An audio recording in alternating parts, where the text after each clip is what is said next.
Welcome to Parks and Recipes. Use what you've got to make something you will love. Easy, delicious meals for you and your family to enjoy. Brought to you by Madison County Parks and Recreation and your local UT-TSU Extension Office. I am Tennille Short, UT Family and Consumer Sciences Agent for Madison County, and we are going on this recipe journey together.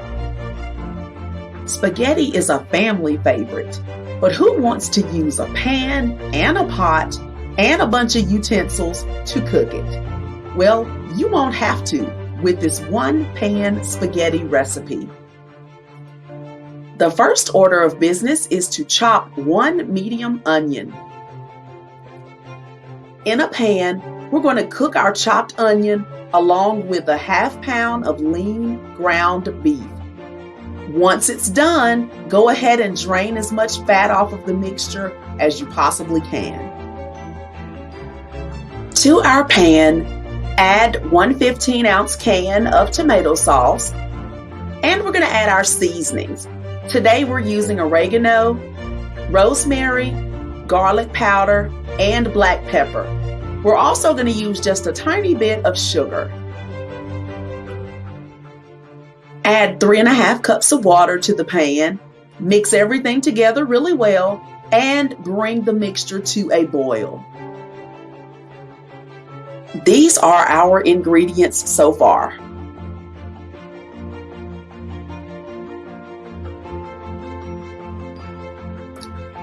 Now, after my mixture has boiled, I'm going to add 12 ounces of broken spaghetti, cover the pan, and let it simmer for about 15 minutes, stirring often to prevent it from sticking.